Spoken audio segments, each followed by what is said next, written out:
Au nom du Père, du Fils et du Saint-Esprit. Amen. La paix de Jésus soit dans votre maison, sa paix et sa joie. Alléluia. Nous lisons le Saint-Évangile selon saint Matthieu, chapitre 5, versets 43 à 48. Vous avez entendu qu'il a été dit, tu aimeras ton prochain et tu ne te feras pas de cadeau à ton ennemi.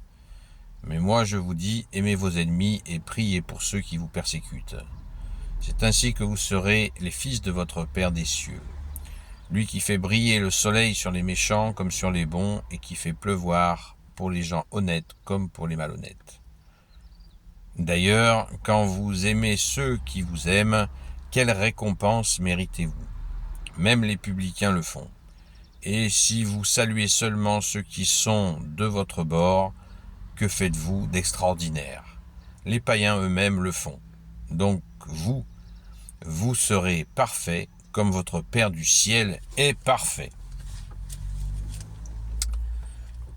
Merci Jésus. Que nous dit l'exégèse sur le sujet, c'est-à-dire le commentaire qui est fait dans la Bible des peuples, c'est une Bible catholique, je précise, pour ceux qui ne sont pas au courant.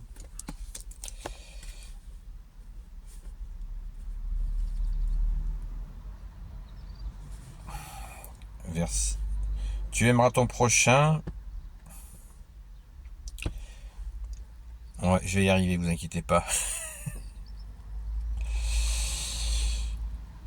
Donc, tu aimeras ton prochain, le Lévitique dit, mais il ne connaît pas d'autre prochain que celui qui est membre du peuple de Dieu.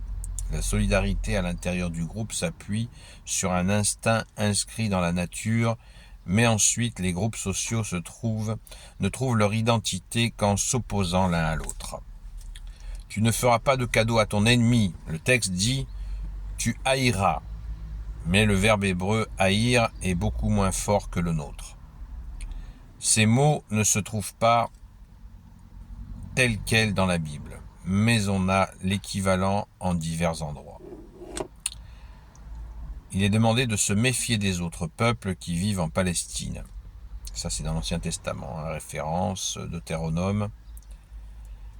Et si l'on pouvait, de les exterminer plutôt que de partager leurs erreurs. Oui, ça, c'est les moments de l'Ancien Testament où ça chauffait très fort. Avec l'Évangile, on apprend à reconnaître et à aimer les personnes comme Dieu les reconnaît et les aime. C'est là une des grandes nouveautés que ne connaissent pas les religions et qu'aujourd'hui encore on a bien du mal à accepter, même dans le christianisme qui a osé la proclamer. Aimez vos ennemis. Alors là, il nous est donné tout un tas de références sur le sujet d'aimer nos ennemis. Le souci de perfection se retrouve à la base de tous les points de la morale nouvelle. Jésus ne nous demande pas de multiplier les bonnes œuvres, pardon, générosité qui nous vaudrait une récompense de Dieu. Chacun de ces préceptes nous achemine vers une transformation personnelle, un dépassement de nos mesquineries, de la peur et des préjugés paralysants. Le disciple qui est fidèle se hausse à une vision du monde et qui est fidèle se hausse. Et des hommes qui le fera toujours davantage capable d'entrer dans la science et la sagesse du Père. Il comprend alors que chaque personne a sa place dans ce monde et que Dieu dirige tout pour le bénéfice de tous. C'est ainsi qu'il devient parfait, comme le Père est parfait. Bien. Alors, je ne sais pas si cette exégèse vous a éclairé. En tout cas, elle nous donne toujours un élément de contexte qui est important, c'est que effectivement, il y a un avant, il y a un après. L'avant, c'était effectivement cette époque de l'Ancien Testament où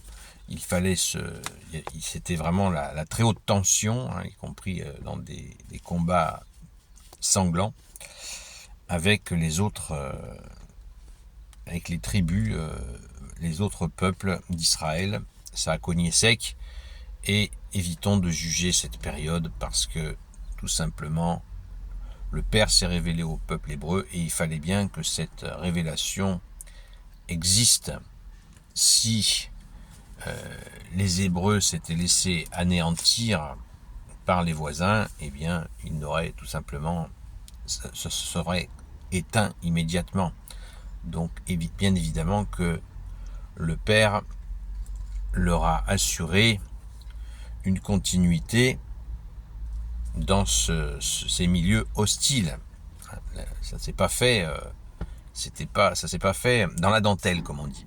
Voilà. Donc ne jugeons pas l'Ancien Testament comme le font certains. C'est insupportable. C'est nier complètement le fait que le Père a choisi, le Père de Jésus, notre Père a choisi, et puis Jésus était auprès de lui, cette révélation à ce peuple, et que ça s'est passé comme ça s'est passé. Nous n'avons pas à nous en faire juge. Enfin, il me semble. C'est mon avis. Et je le partage. Voilà, donc soyons tranquilles avec ça. Et occupons-nous de l'évangile. Car on passe à autre chose. On est passé à autre chose. Pas tant que ça, parce que les haines qui mènent à des massacres, c'est en ce moment que ça se déroule. Hein. Donc là, il y a un problème. Il y a un problème parce que ce qui se passe en Palestine en ce moment montre que c'est parce qu'ils ont refusé justement de passer à autre chose qu'ils sont en train de génocider les Palestiniens. Voilà. C'est ça le problème. Qui refuse le Fils garde la colère du Père. Donc ils n'ont pas voulu passer à autre chose en accueillant Jésus comme le Messie. Ils en attendent un qui viendra jamais. Puis en attendant le Messie qui viendra jamais, eh bien ils attendent tout simplement l'Antéchrist. C'est ainsi.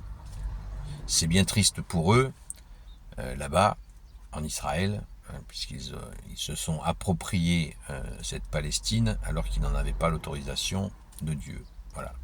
Je ferme la parenthèse. Revenons à la question d'aimer nos ennemis, parce que je vous sens bouillant d'impatience. Alors, mais je ne vais pas contredire Jésus. Jésus nous dit d'aimer nos ennemis, il faut le faire. Bien sûr. Alors je vais vous donner une petite astuce pour aimer nos ennemis. C'est bien parce que c'est vous. Pour aimer nos ennemis, eh bien, il faut leur reconnaître des qualités. Merci Jésus, hein, je pense que c'est puissant, donc ça ne vient pas de moi. Rassurez-vous. Trouver des qualités à nos ennemis, bien sûr. Nos ennemis ont des qualités, puisque il nous est dit que Jésus fait pleuvoir sur les bons, sur les gens honnêtes comme sur les malhonnêtes. Le soleil brille sur les méchants comme sur les bons. Donc, si Dieu, Père, Fils et Saint-Esprit le fait, eh bien nous devons à minima en faire autant. C'est-à-dire ne pas, comme ça revient à la lecture d'hier, et ce que je vous disais hier, on ne fait pas de la surenchère. Quelqu'un il nous déteste, on ne va pas le détester encore plus. Sinon c'est sans fin et ça ne peut ne mener qu'à la mort. Voilà. Donc on se met un cran au-dessus. Voilà. Alors certains diront, ouais, c'est pas facile. Ben oui, c'est pas facile. Sans Jésus, c'est pas facile. Mais avec Jésus, ça devient facile et difficile. Les deux. C'est complexe, mais en même temps, on peut y arriver par toi uniquement, Jésus. Très important. Ça, il faut le faire. Et je vous le répète, trouver des qualités à nos ennemis, c'est certain. Hein, je pense à des ennemis. Bon, ben, par exemple, nos ennemis, on peut dire qu'ils savent être solidaires entre eux. Ce que nous ne sommes pas forcément, nous, chrétiens, sur certains aspects. Entre nous, nous sommes des fois pas si solidaires que ça. Et des fois, nous avons des ennemis qui sont très, très solidaires, très chaleureux entre eux. C'est bizarre. Vous avez dit bizarre, comme c'est bizarre. Voilà, on a toutes sortes d'ennemis dans nos vies. Et il nous faut absolument, pour faire tomber la pression, reconnaître la vérité. Nos ennemis ont des qualités. C'est obligatoire. Dernièrement, j'écoutais une vidéo que quelqu'un qui me stresse un peu, mais il m'a transmis des informations, de la formation sur un sujet que je ne connaissais pas. Et ça m'a permis, vous voyez, par la grâce de Jésus, je ne fais rien de moi-même, d'avoir un petit peu une bonne pensée pour cette personne que je considère pas loin d'être un ennemi. Voilà. Vous voyez ? On baisse la tension. Jésus baisse la tension. Jésus est la paix. Voilà. Et puis, il faut toujours chercher la vérité, qui s'appelle Jésus. Jésus, tu es la vérité. Les gens qui nous font du mal peuvent avoir des qualités. C'est ainsi que ce que vous voulez que je vous dise. C'est la vérité. Voilà. Pas d'amour sans vérité, pas de vérité sans amour. On y revient toujours. Oh, ça rime. Voilà. Enfin, maintenant, je vais quand même apporter une précision. Ce que j'ai dit, je l'ai dit et je suis prêt à le redire. Il n'y a pas de souci. Mais attention. Quand Jésus nous dit priez pour ceux qui vous persécutent, etc. Il ne faut pas y voir une systématique.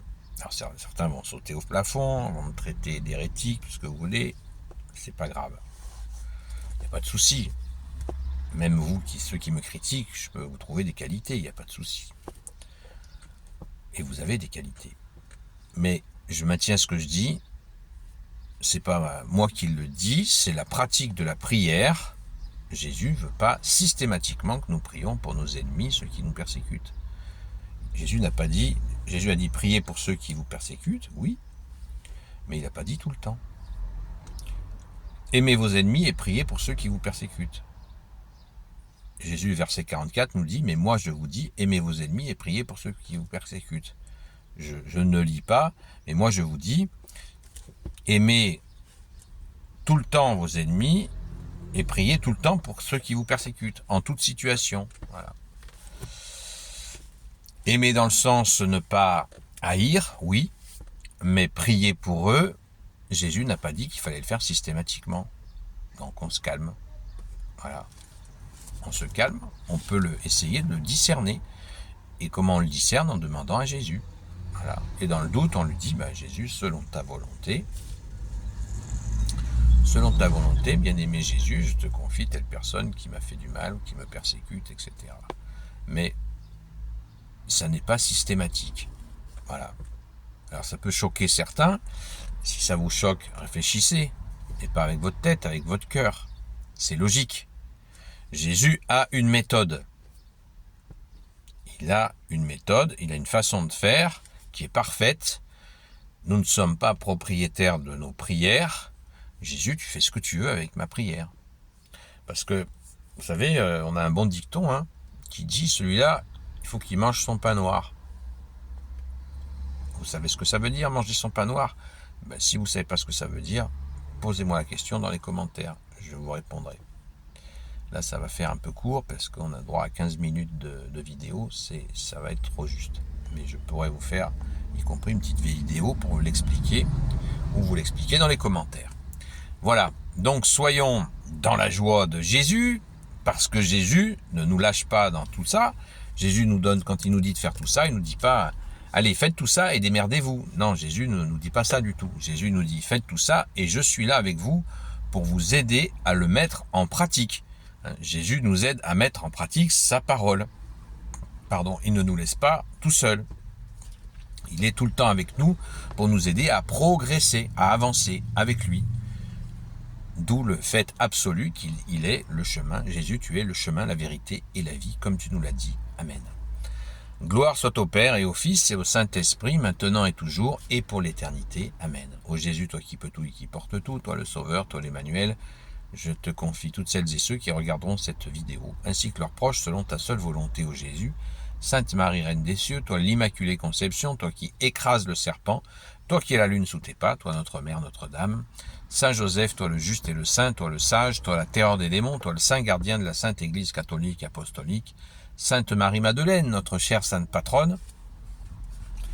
Et vous, tous les saints et saintes amis de Jésus, Saint Michel Archange, qui est comme Dieu, Saint Gabriel Archange, Saint Raphaël Archange, et vous, tous les anges qui servent Jésus, je vous confie toutes celles et ceux qui regarderont cette vidéo, ainsi que leurs proches, selon ta seule volonté, ô Jésus.